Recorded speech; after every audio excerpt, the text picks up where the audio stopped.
a Brooklyn Museum unionization, a phone call from a llama, and what is socialism? Part 2, today on Good Work.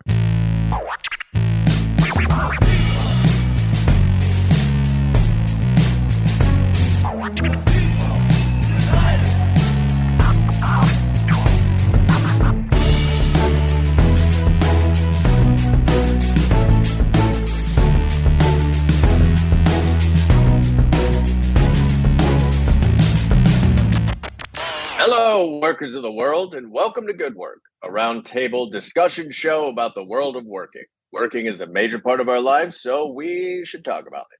I'm James Mastriani. I'm Matt Newell. And I'm Jake Lloyd Bacon, and we are once again in COVID lockdown. We are not here together in person once again, but you know what? We've got to be safe. Safety first. Safety first. Safety, equity. Opportunity, and agility, good pay and agility, of course. Oh yeah, the other thing that we use, 40-yard dash. it's pronounced Power. Kunt. And the other thing, the other things that we usually say at the beginning of this is we're not journalists, we're not scholars or educators, we're simply a bunch of yuck chucklehead comedians and writers and entertainers who are interested in something and approaching a podcast with a tone of curiosity. So take that information and do with it what you would like. How is everybody? Oh, great. Super curious, as always. Super curious. That was on your Tinder profile, right? Yeah. Super curious. I'm James, and I'm super curious. Oh, man. Well, you want to start with some news? Because I do. Yeah, what does the amazing chief, the greatest newspaper in New York City, have to say? This one comes from the chief, and it ties into a previous guest of the program. We once had on lovely Cheryl Jones, who talked about the unionization efforts of the Academy Museum here in Los Angeles. Cheryl. Here on the other side, the Brooklyn Museum staffers voted to unionize in the summer of 2020-21. They've been in discussions on an initial contract since January, and they say that it doesn't add up to a pretty picture. Let's see, on the evening of September 28th at the museum, as the museum hosted an open house for its renovated Islamic and Asian galleries, about 65 staffers rallied on the wide plaza beside the institution's Eastern Parkway entrance to call attention to the slow pace of negotiations. Workers were also hoping to put pressure on museum officials ahead of another round of contract talks that are scheduled for September 30th. Quote, "We're hoping to gain attention," said Carmen Hermo, an assistant curator who was among the dozens of employees wielding signs, chanting, and passing out flyers.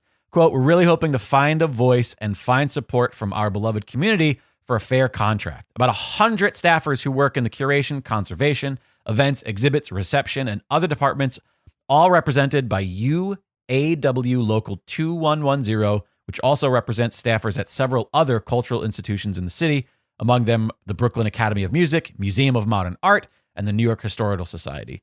The workers told the chief that they're looking to win higher wages, a better health care plan, and job security. The position on wages has been unacceptable, the director of the organization stated. She said that full-time employees in the bargaining unit make around $60,000 a year on average.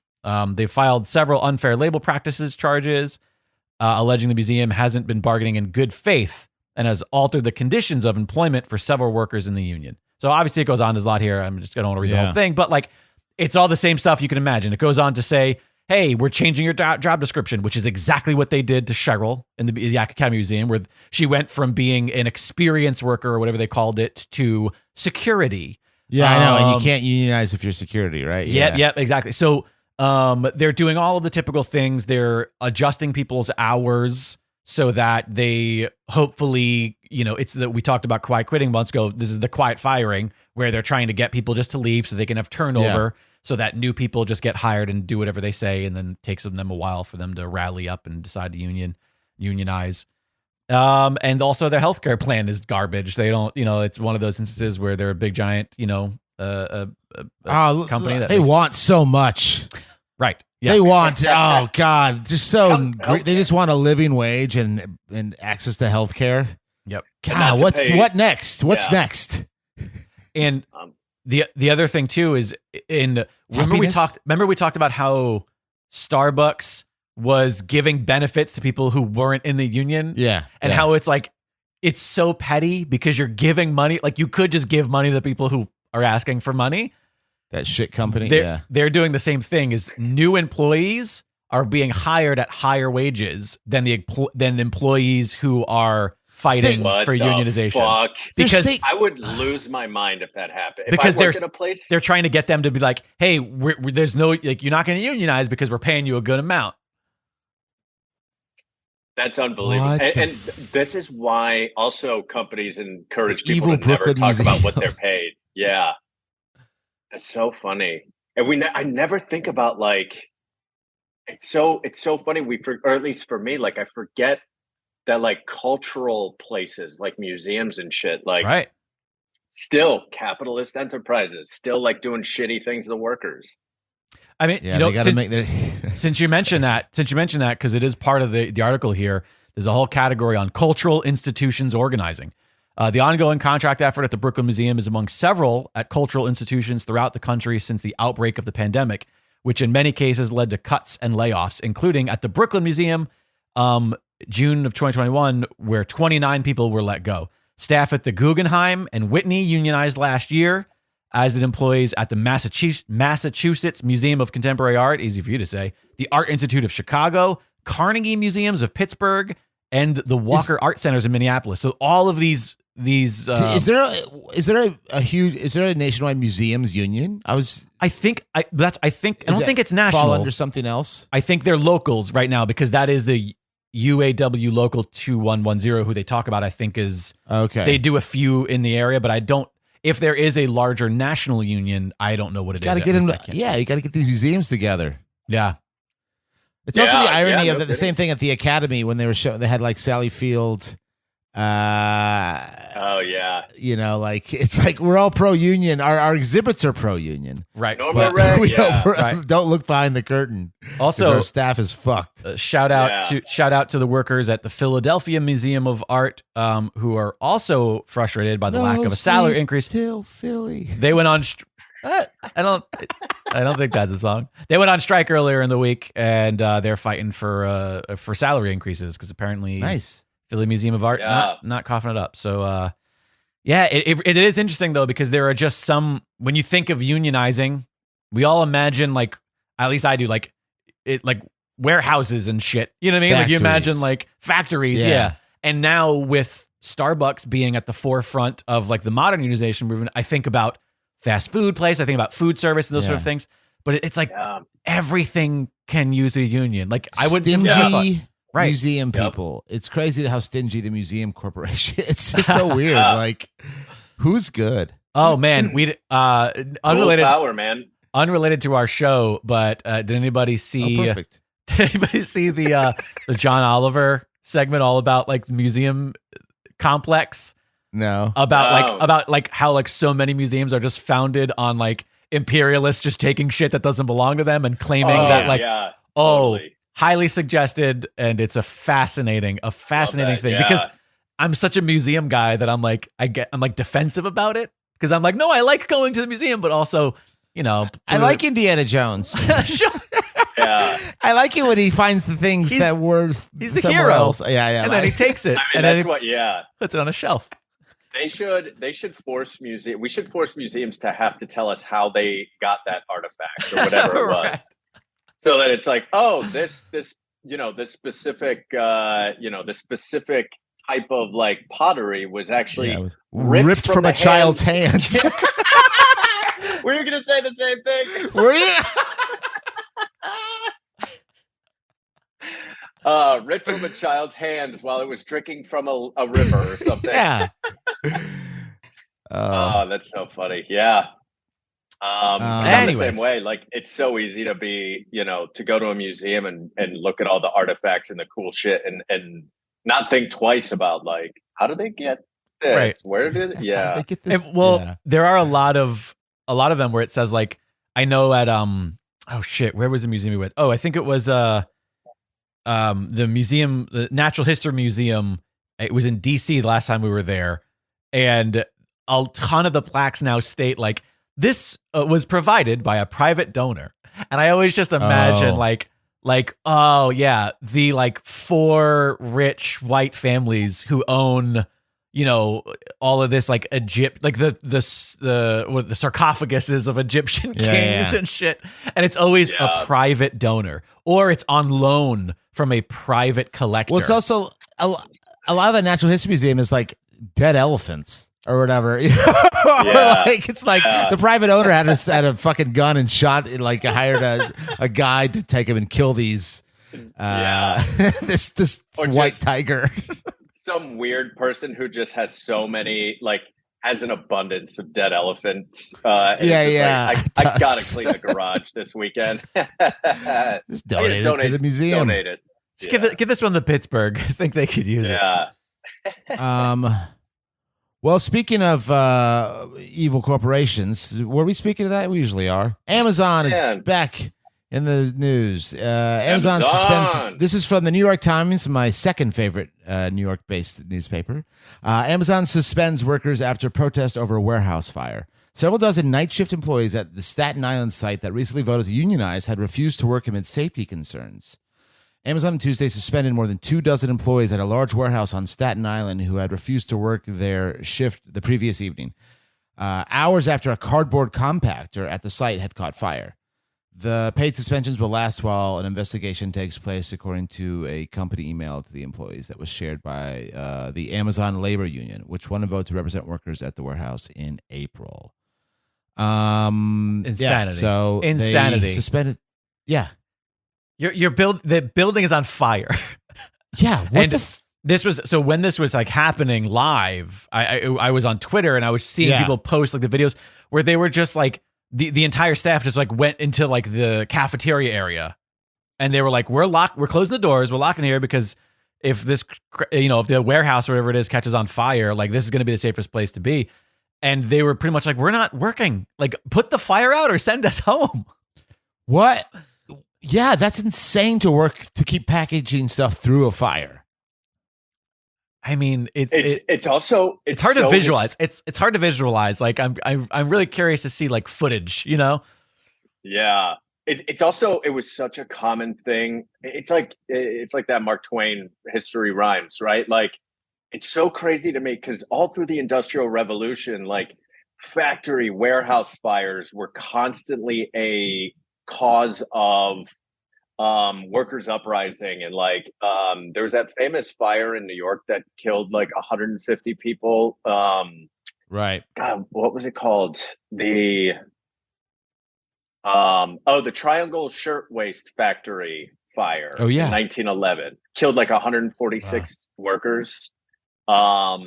And became like a real big catalyst for, changing, striking and protests and all this sort of stuff. And it's crazy to me that like, here we are 100 years later and still it's like fires are not a worthy enough cause for fucking workers to protest or strike, or it's crazy, man. Yeah. I mean, it's just like they made them. Yeah.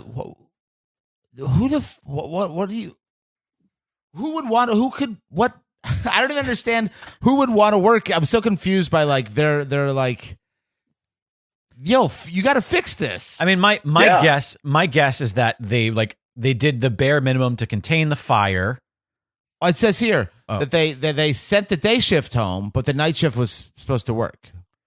And was it after the fire was extinguished and it was simply the residue and the smell? Like, what was it? Toxic fumes? Like, does it specify? It said it asked that employees to report to their shifts after the fire department certified that the building was safe. While the vast majority of employees reported to their workstations, a small group refused to return to work and remain in the building without permission. So they were protesting the fact that there was unsafe conditions. Got it. Right. Yeah. So safety issue. Also, which is a fair protest. The reality too being, even if it's not, hey, there's an active fire, we should be leaving. But hey, if items in this facility are just blowing up, then like, can you confirm to us that this isn't going to happen again? Yeah. Yeah. Because like if the machine, how does it even happen? I mean, probably you just crush Maintenance, Cardboard. probably not maintenance. I bet you. I mean, I've dealt with this shit before, where like you work for people who have machinery and they don't want to pay to keep it up, and so they end up spending so much more money in repairs and shit because they don't want to, I don't know how many people in our generation treat their cars like shit. I'll never understood like people in our generation who were just like, my car doesn't work. And I was like, well, when was the last time you gave it an oil change? Like, what do you mean? It's like people don't want to spend money to like, attempt this is to Legend Corner. Yeah. Sorry. Get off my people lawn. Today don't. Yeah, I know. It just seems like it feels like sometimes these companies hedge their bets and they're like, okay, we could spend a good amount of money right now to like really fireproof or make everything safer. It'll cost us a lot of money, or we could just hope it never explodes. Right. Yeah. And if it does, we could just cover it up. We'll figure it out. Like, yeah. We'll have made so much money by then that we can afford a payoff, which will seem like a large payoff, but it won't. The irony of them sitting in this conference room being like, listen, we don't have time to think ahead. We'll put that fire out when it happens. Yeah. Literally. Yeah. Well, that's Amazon news. Now, do better, Amazon.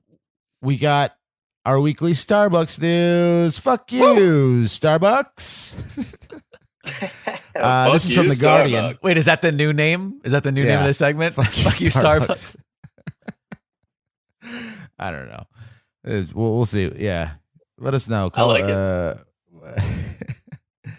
Email us your pitches on the title of this segment. Okay. U.S. senators asked Starbucks to disclose details on union busting tactics. So Democrats write CEO Howard Schultz to look into the chain's anti-union expenditures and alleged weaponizing of benefits and pay. So the stuff we've been talking about, right? They the Democrats here are asking to be looked into. 4 U.S. senators have asked Starbucks to disclose how much the coffee chain has spent on lawyers and consulting fees to counter the growing union membership efforts at hundreds of its locations in the U.S.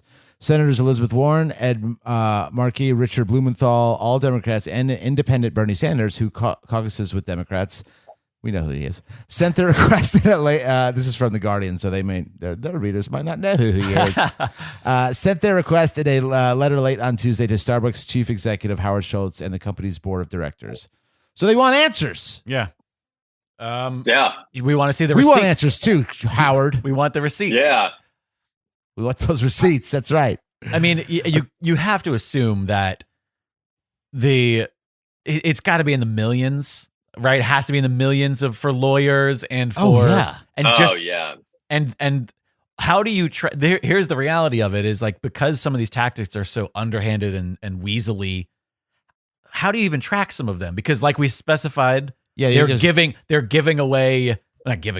offering benefits to non-union workers. And like, how do you specify that is part of union busting? So no matter what the research shows, the number is, it's more than that. Like it's never going to be accurate. It's only going to be a and percentage. You can't measure just like some tactics in dollar amounts. You know what I mean? Right. You can't just measure like the firing the people, threats, firing people. Like you can't, how much money, or you don't spend money in firing somebody. I guess maybe hiring replacements would be the financial money spent on that. Yeah. But even then, it's hard to prove. That's all ends up becoming like hearsay and weird. But I mean, I'm glad to see that this is put forward to try to prevent the union busting efforts. Am I just cynical in the sense that think that this isn't going to make a difference? I think this is going to answer all our problems. Oh, really? Oh, wow, Matt. Yeah. Wow. So I think you're going to have egg on your face. Wow. I mean, that's the whole thing too and actually we'll talk about this in the second half as well. But like, those few senators that Matt named there are like constantly the only fucking ones that ever give a shit about, even in the Democratic Party, the liberals, like, that will truly back, kind of like workers' rights. Right. And it's like, how do you accomplish that if like, what is that, 4 out of 50? Right. 5 out of 50? Yeah. So it's 100. Oh, yeah. I guess I was just meaning the Democratic Party. States. Oh, yeah. Yeah. Like 5, because I think there's 50 Democratic senators in this current. Right. Yeah. Well, but yeah, it's interesting. Continue to fuck you, Starbucks. Then. Yeah. Speaking of Starbucks. crappy jobs, we have to go to the voicemail box because we have a response a couple weeks back. Gentleman that goes by the name of Masked Llama, very mysterious, called. And take the mask off. And as part of their call, they just sort of glossed over that they almost had an I Quit story, but that they chickened out. We asked for clarity, and Masked Llama has called and provided us some clarity. You guys want to hear it? Absolutely. And you've translated. You've sent this to a translator from Llama to English, right? Yes, this went through. I used Google. I hope so. Google, the new setting in Google Translate. I took Llama in 10th grade high school, and I just don't remember very much. I took 2 years of alpaca, so I could speak that. Oh my goodness! Slight differences, though. It's like Italian and Spanish. Yeah. Like they're just slight differences. Alrighty, let's listen to this absurdity. Hello, Good Work Pod. This is Masked Llama once again, following up with your message from last time, asking for more details about the time I almost quit and chickened out. So, at my job, we work in end of the month billing cycle, whereas everything must be in by the first business day of the next month. So, February stuff all has to be in by 5 o'clock on March 1st. This makes the first day of the month very stressful. But, you do your best anyway. So, it was April 1st of this year, and I'm sitting there, typing away, doing my data entry, trying to get everything in. And I get an email at about 11 o'clock saying, hey, by the way, just so you know, we're increasing your workload. Somebody left downtown and we're giving you their responsibilities on top of your own. My first thought was to send an email back, since it was, the 1st of April, to say, if your next email does not say April Fools, my next email will say 2 weeks notice. But I decided against that. Mostly because, as much as my job frustrates me, it is a pretty good job, and it allows me to do things like support Dragon Wagon Patreons. And, yeah, so, got to keep that job going. Anyway, that was the time I almost quit. It wasn't quite as exciting as I would have liked, but I do dream of what would have happened if I'd have sent that email. Anyway, take care, y'all. Have a good day. Love the show.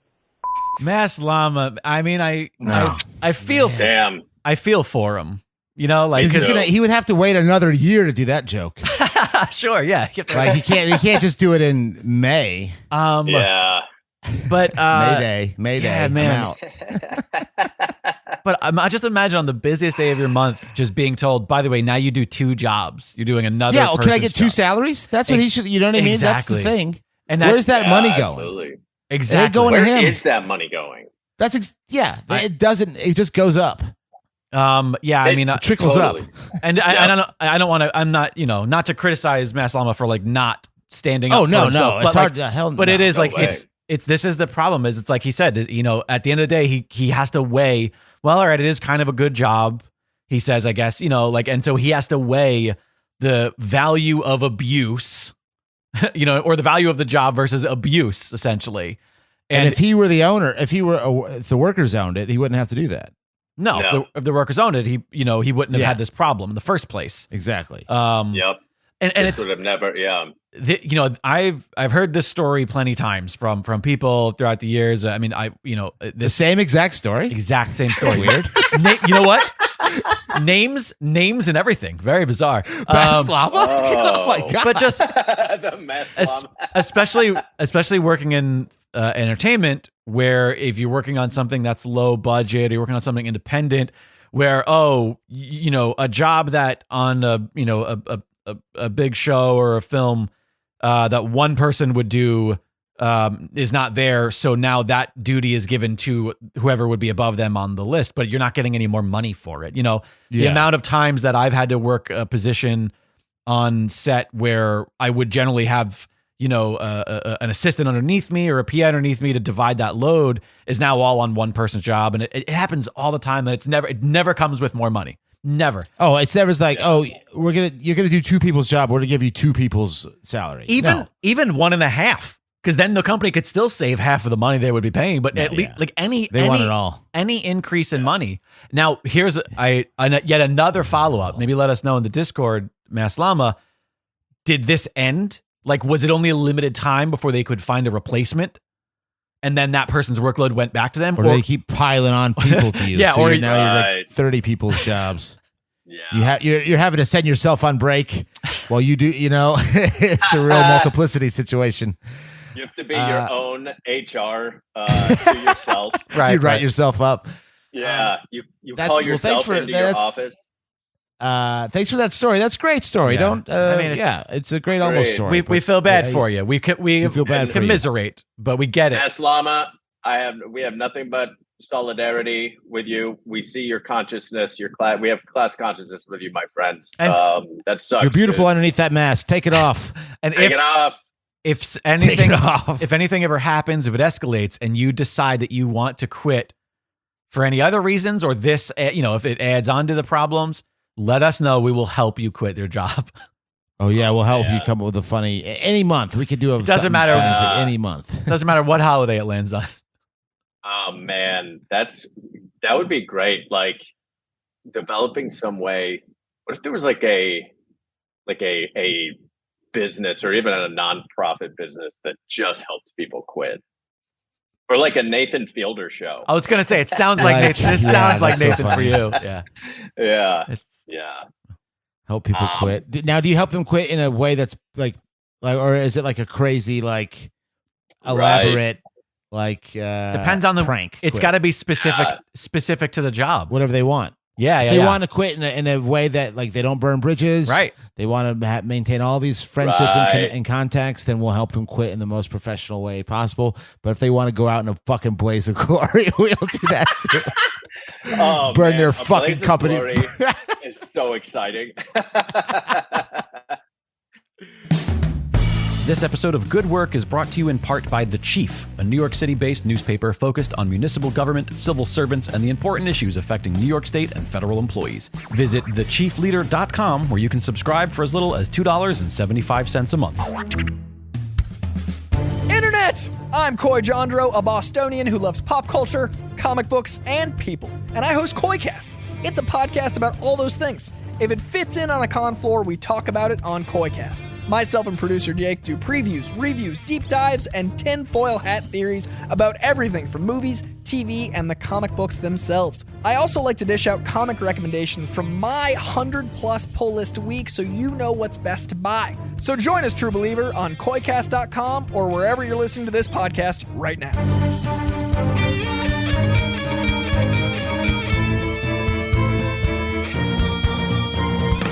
All right, welcome back, workers. This is the second half of the show.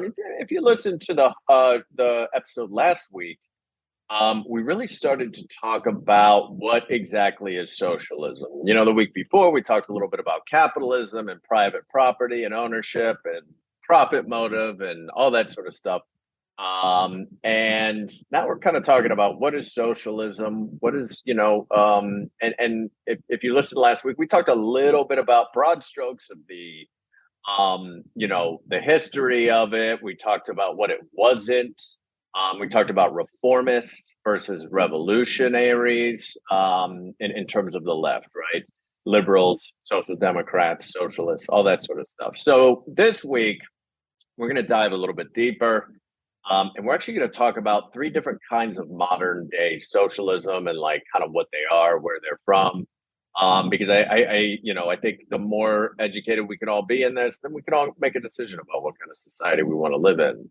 Yeah. So all of socialism has the same goal, right? Which is no more owners of capital. The workers own the industry. They make the decisions. It's kind of the decision-making process is sideways, right? But the differences are, how do we get there? How does a society get to a place from capitalism into socialism? So the first one that is pretty common, I think it's very common here in America, is what's called democratic socialists. Democratic socialism, think like, I think you could probably argue that Bernie Sanders or, AOC, they might be, I don't fully know their politics, but I would guess they're either social democrats or democratic socialists. Wait, are you saying those two terms as two separate things, or is that just a blanket? Correct. So democratic socialist and socialist democrat? Correct. Are two different things. Completely Who's in charge of marketing these fucking things? Because that's really confusing. Yeah. They just need like names like baseball teams. We did this once before. Yeah. So social democracies are like Finland, Iceland, countries like that.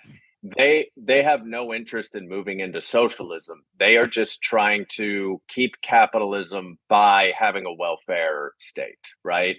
And so socialist democrat is not a revolutionary. They're a reformist. Right. A democratic socialist is a revolutionary, but they believe that in order to get to socialism, we have to use electoral politics to get there. Okay. We have to vote our way into socialism. We have to make the change using the system we have.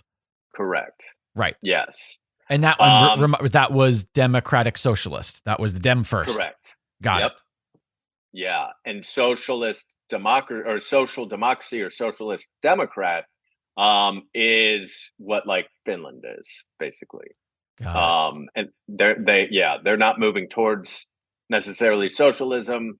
They feel like they have found a synthesis between the two sides, that the two sides being capitalist and communist or socialist, then the synthesis is basic needs for the worker. Right. And maybe they're right. I don't know. Seem to be happy people there. Seems to be pretty happy. Yeah. So that's pretty much democratic socialist, right? Is like, can we elect our way?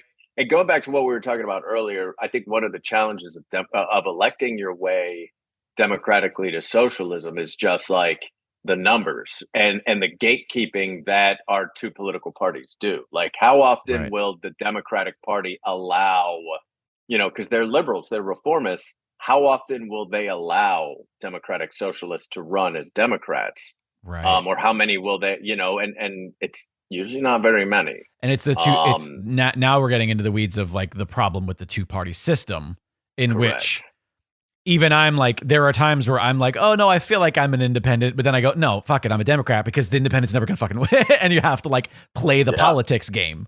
And so that in that instance, I'm very much, I suppose, a democratic socialist where I'm like, we need to play the game that we are all a part of in order to change the rules to that game one day. Yeah. If you have two options on a menu and they both will kill you, but one's going to kill you in a more painful way, I guess you'll take the other one. But you need more options. You need like 10 things on that menu. Or if one's going to kill you, and then nothing happens, and then one's going to kill you, but then not kill people later. That's probably the better version of it. Like in hopes, like the idea that being like, I'll take this one that's going to kill me in hopes that other people don't die in the future. That's a really good way to look at it. Actually, it's like, let's kill people today so we don't kill people tomorrow. But totally. And the other problem with that too, I think, and probably the reason I wouldn't classify myself as a democratic socialist is like in electoral politics, you're always going to be going up against billionaires and people that have so much money to weigh in on the electoral process. Yep. How do you beat that? How do you change that? Sure. So the idea, so you're saying that it's hard to quantify yourself as a democratic socialist because you don't think you can play the game. So if what I'm saying is play the game to change the game, you are saying the game is it's beyond the point of being said it's rigged to the point of, Yeah. I mean, look over. At like, start over what? You mean we just need to start everything over? Well, we'll see. Let's talk that. That's the next two. The next two. Okay. I see. I was saying like that's the opposite. Okay. Yeah, there's a couple other theories here that I think are interesting. I was just telling you to start over. Go ahead, start over. Sorry, I wasn't listening. Start over. In fairness, I did question that, Matt. I did think for a moment that you were like that. You were. I was like, I just was like, Matt, like was space. Yeah. You know what? I was spaced off. And start over. So what else? So what's the next step? So that's democratic socialism, right? So the next one is, what you would probably call Marxist Leninism, Maoism. And so basically what this is Lenin kind of like took what Karl Marx was doing and created this idea and built on this idea that you take the violent arm of the state, you build a vanguard pro-worker party, you take over the power of the state, and they did this in Russia in 1919, and they did it violently. And then you use the state's power once you have you're in charge to take away the capitalist property and change it from a dictatorship of the bourgeoisie capitalists to a dictatorship of the proletariat.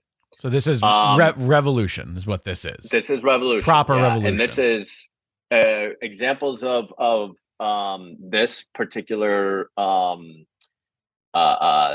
structure is the USSR, Cuba, China, Ho Chi Minh in Vietnam, Pol Pot in Cambodia, and Venezuela, and so there is a lot of mixed things about this process. One thing that should be said is that in these countries, the vanguard party, the pro-worker party, did take over, but then they never, in any of these cases, that vanguard party, once they got power of the entire country, they never gave the power back to the workers. The workers never owned the means of production, not in the USSR, not in now, did they have more worker rights and economically, did it make changes?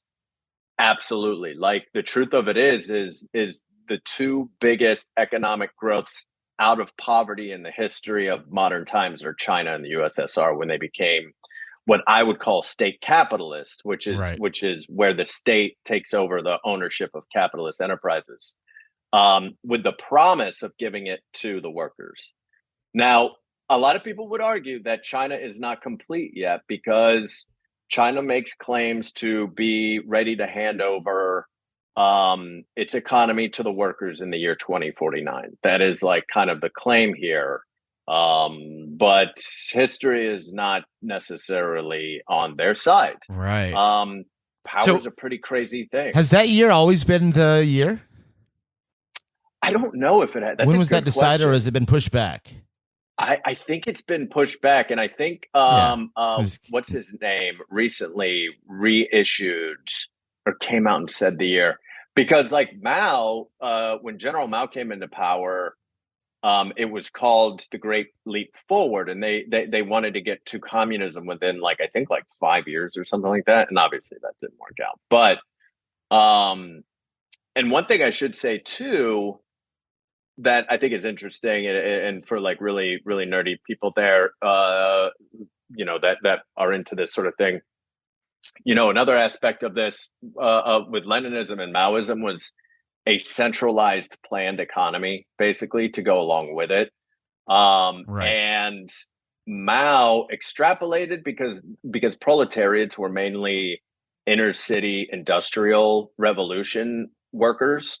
Okay. And China at the time was made up mainly of rural peasants. And so Mao created this whole thing called the mass line, and then included the peasants with the proletariats, and created this whole thing. And then they kind of built on it. Now they call it communism with Chinese characteristics, but basically the idea is use the state, use the military, use the police to kind of force everybody to change the structure. Now, do you feel that there is any pure version of this where the intent wasn't ultimately corrupted by power? Because it seems to me like this seems like, all right, we need to revolutionize. We need to, by force, change this for the greater good of everybody.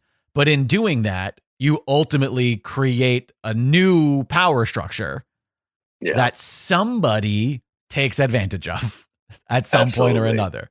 So is the problem with this is that, like, absolute power corrupts absolutely? Is it just a matter of, like, no matter what, as long as human beings are involved, there's going to be some dick who's going to ruin it for everybody? You also don't know if they were using it as just a means, right? To, like, they never believed it. Was the intent was the intent pure from the jump? Yeah. That's what he's like. Oh yeah, let's just say this just to get in power. Yeah, was exactly, because a lot of people may not know this or may not remember, but the whole reason Adolf Hitler called the Nazi Party the National Socialist Party was because the socialists were beating the capitalist party in the election. Right. It was just pick the name of the winner. He was like was like a person in New York who switches between a Mets and a Yankees hat, depending on same thing. That's the same exact thing as he is. Yeah, same fucking thing.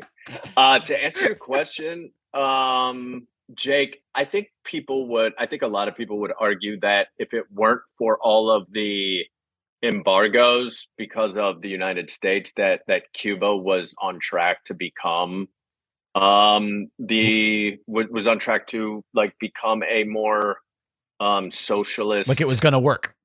It was going to work. Yeah, is the belief. But the largest capitalist empire in the history of the world kind of drowned them in they weren't able to do it. Although, they still have elements of, it's really, really complex in terms of their success. Right. And I think people that defend China, will argue that it's not complete or it's not, so we don't know. But for the most part, we know the USSR didn't work. Right. I think it's probably safe to assume that, like, Stalin was probably not the leader that was needed at that time. There's a lot of people that argue if Lenin hadn't died and had become the leader, that would have been worked. Yeah. So I guess So I guess that's sort of like the ultimate unanswerable question, because we haven't had proof of it. Is correct. Because of the U.S.'s interference in Cuba, it's really easy to say, well, every time this has been attempted, it's ended awfully. And to the point where it's like, it's ended worse than capitalism, or, question mark, or quotes rather. Yeah. But I think they always point to those and not the first option, which is, and I don't remember which was first, Democratic Socialist. I needed like some sort of a trick to remember. But like Iceland and you said Finland and those, where it is working. Social democracy, yeah. Yes. Yeah. So those are the working.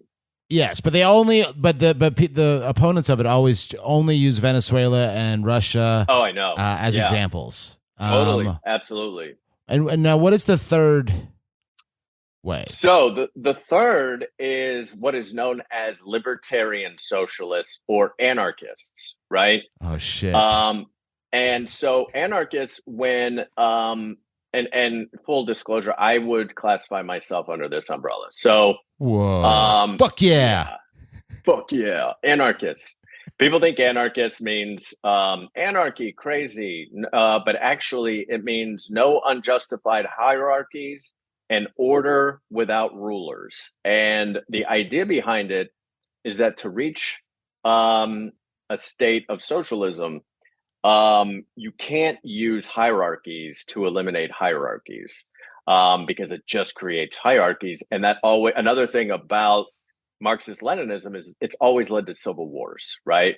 Russia became a civil war, China became a civil war, Cuba became a civil war. If America tried to do Marxist-Leninism, a giant civil war would erupt, right? Sure. And the idea of libertarian socialists, and libertarian socialists are people in America like Noam Chomsky, Dr. Cornel West, Richard Wolff. They're examples of libertarian socialists. Albert Einstein was a libertarian socialist. And the idea is, and there's different ideas to get there, building dual power that eventually, challenges the power of the capitalists and the government. And so for me personally, like, for example, anarcho-syndicalism, which is what I consider myself, which is basically, I believe both Matt and I's eyebrows just started dancing around. What? Say that again? Anarcho-syndicalism. You're a narc? I'm a narco. Did you say you're a cynical narc? A cynical narc? Yeah. Is the idea of like using unions to build dual power and then make it so that unions and workers have as much or more power than the government, than the capitalists, right? Okay. And through that process, that's how we take over and, turn socialist. And then there's also mutualists, or what's known as free market socialists, who believe that worker co-ops, and like if you had a free market and just replaced all industries with worker co-ops, that would give us socialism. There's just so many different libertarian socialist kind of things, but that's the idea, is like you don't use power in the government, you don't use elections, you use dual power. You build another power structure that rivals the one that already exists, that is pro-worker, that is pro-labor. And to me, for personally, my look, I'd be happy if any of these worked. Like the current thing fucking sucks. Sure. But for me, that makes the most sense to me. I guess personally. The question is how do you even get to that point with the current system? Because one could argue the same rules apply of a democratic socialist saying like, well, we need to play the game, and then the opponents of that saying, well, the game is rigged. If the game is rigged for us to not be able to vote people into power, it's not going to be that much better for us to be like, well, if we all just get together and form a union, it's not, you know what I mean? Like, I guess the question is how is it ultimately truly different? Is it violent? Is it about, it could be. Yeah. I mean, like, I think a Marxist Leninist would agree with you. I think a Marxist Leninist would say like libertarian socialists are misguided like democratic socialists, and that we have to form, we have to take over the government and force this to happen. Because the way that I feel like, and obviously I'm not sure how the Venn diagram of just of what you would just consider a libertarian and a libertarian socialist, I'm not sure how much of that Venn diagram is overlap there, but like my understanding of the idea of most libertarian ideals is that like it's a good idea in a theory, but it's too late. It's far too late to put these into practice because we've already established this very white supremacist patriarchal hierarchy that we can no longer just say, well, all right, now there's this even keel playing field, because you can't undo starting. Yeah, because we're not starting from zero. Exactly. Yeah. We're playing with it's a handicap. Some people are starting from it with a big negative. Exactly. Totally. And so do you feel like that's I guess what I'm stumbling around is that like kind of similar to how I feel about what you stated about like, well, we need to create this third power structure or a second power structure, whichever you stated. Would you say second power structure, meaning government, or three, meaning government, commerce, and then people?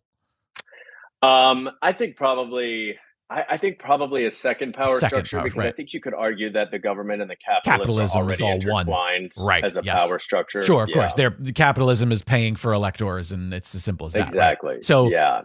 So in that instance, then, like, isn't the foundation already too deep? Isn't the ant hole goes too deep into the ground to make that second equal power struggle worth fighting? Is it even going to be an opponent, is what I'm getting at?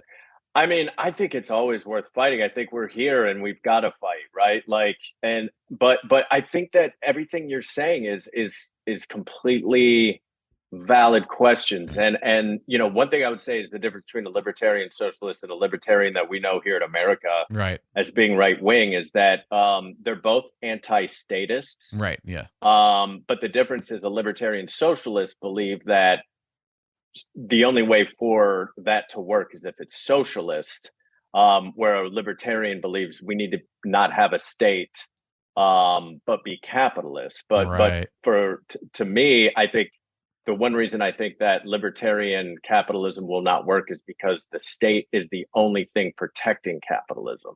Right. Police and the state, without them, capitalism would fail immediately. Right. It would be overthrown. If there's no police to protect, companies from, yeah, exactly. Just like that. So I think that is the big difference there. Between those two. That's good. Thanks for clearing that up. Yeah, that makes a lot more sense. Is that one they're both anti-statist though. Yeah, but one of them, but their means to progress is significantly different. Correct. The libertarians in our country believe that if you just let capitalism go and you get rid of the federal government, that will bring out utopia. Right. Yeah. And libertarian socialists believe the opposite, which is, get rid of the government. Absolutely. And basically another way to think of it is libertarian capitalists believe that taxes are theft, but profit is earned. And libertarian socialists believe taxes and profit is theft. Right. That's the difference. Let's talk about the use of the term anarchist. Because the second you say like, oh, I'm a, whatever anarchist, people picture like the 70s punk with the, the A and the circle, and it's always like this. It's always it's always the scrawny kid who would be the first one to get beat up in an anarchist society, who's going but like that. So that is essentially just another instance of somebody putting on the hat to let you know that they are a part of something. It's a club. It's a fictitious club, is what it sounds like. Absolutely. Yeah. It's kind of like, I think that it's really funny because the early anarchists were these like fucking really uptight academics in Russia and France. I love that. That really believed Bakunin and Peter Krop. I always forget how to say his name. It's like Kropotkin. We don't know who he is. You could say whatever you want. We're gonna go, that guy. He wrote a really great book called "The Conquest for Bread." That's like a very anarchist, libertarian, socialist kind of like Bible almost. But it's I think through propaganda, through a history of. If you can equate emotionally everybody to this word, anarchism means anarchy, everything's bad, everything's, then nobody will ever have an open mind about it. It's also like, the punk with the $140 leather jacket that they bought from a giant capitalist retailer that has an A and a circle spray painted on the back of it. It's the old, it's that old trope of like, how much money did you spend on your cool torn t-shirt to make it seem like you're an anti-capitalist, anarchist, or how much did the guitar cost that you smashed on stage that you have to now buy a new one?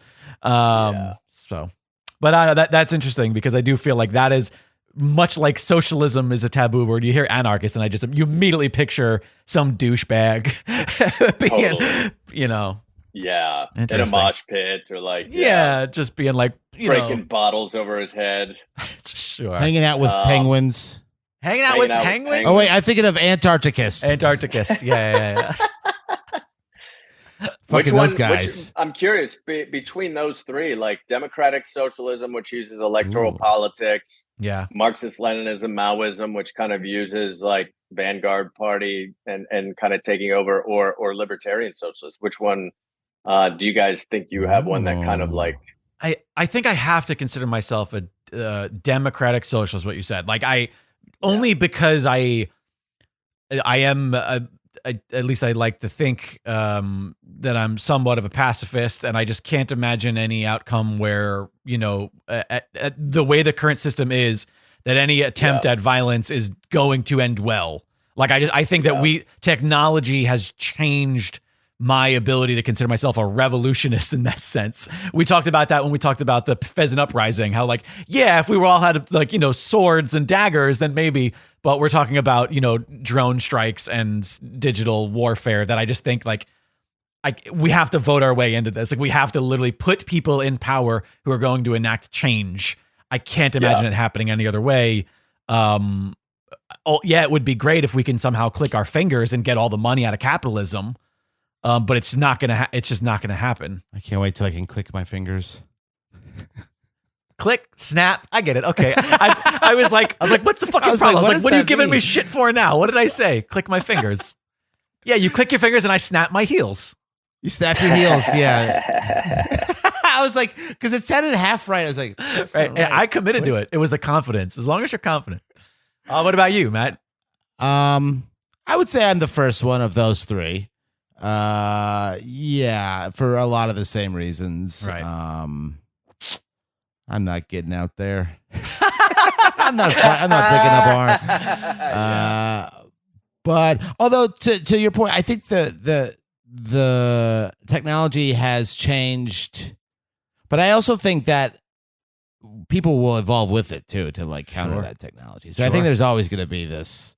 You look at other countries have a lot of the same technology, and they're not doing great against. I think it's got to get bad personally for people, for you to get like it's got to be local and like for people to get up and it's not there yet, right? At this country because we're too comfy, and that's kind of that's what I mean. I think like within the system, like we have to put people in power who are going to hopefully enact change. The hardest part, the other thing too is, and this is now a whole other political side thing, is like we also need, as progressives, to stop expecting perfection out of our politicians who are just humans. It's so infuriating to be a progressive Democrat voter who is like, I spend so much time speaking with other Democrats who exert all their energy in nitpicking the imperfections of every individual candidate up and down locally and also, and it's like, yeah, no shit, because nobody's perfect. Like, we have to do the best we can, put in the people that we trust the most, and persuade them and stay on them. But like at the end of the day, like never be surprised. I don't know. It's so hard. I feel like the infighting of being a progressive is like the most difficult thing about it. The fact that like you can't tout anybody's victory of like, hey, this person did a good thing. They put in this bill or they voted for this thing to get passed, this law, this discriminatory law that they want to overturn or something, without another person being like, yeah, but what about the way they feel about cops? And it's like, all right, shit, they eat meat. Yeah, whatever. Yeah, whatever like, it is. Yeah, and that's the hardest part. Is I think that, this is just now, with the midterm election just a couple of weeks away now. Oh my God. Like, it's so hard to just be like, just the right is unified and we don't care what our politicians do or say. We believe in the things we believe in. And so we're going to vote for whoever. And we are all like, well, listen, I think we should listen to this third party candidate because they make some good points. And then you end up with Donald Trump. Yeah.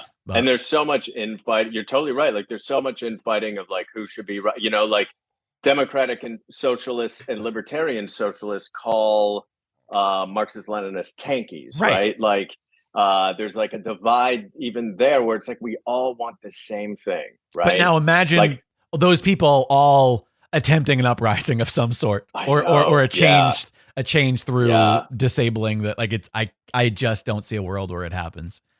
And I think that's why I don't either, especially not in America. Like I just don't see how that could ever work in America.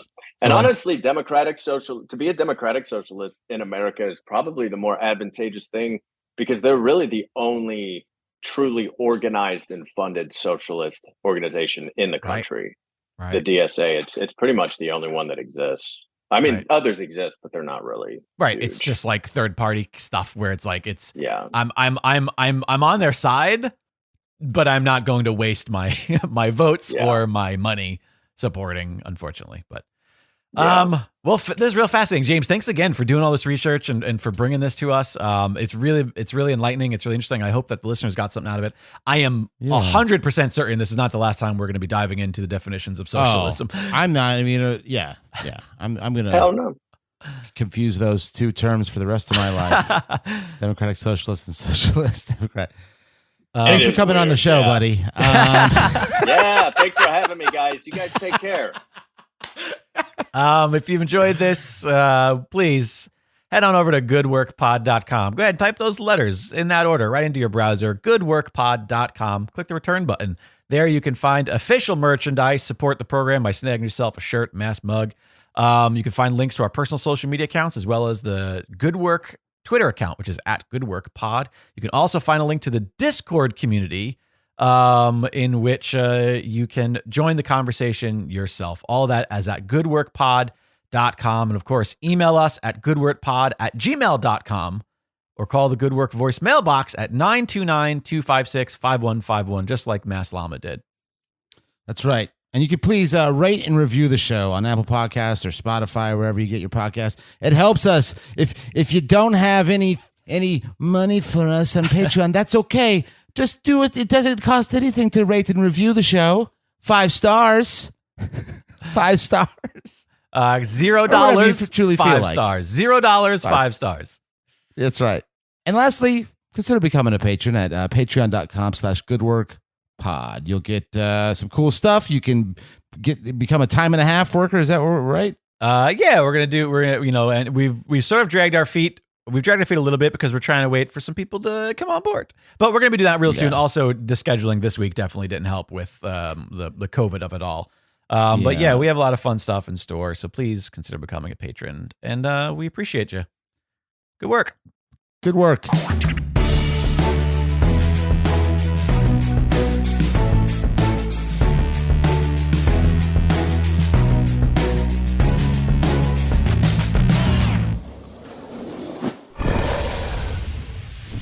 Dragon Wagon.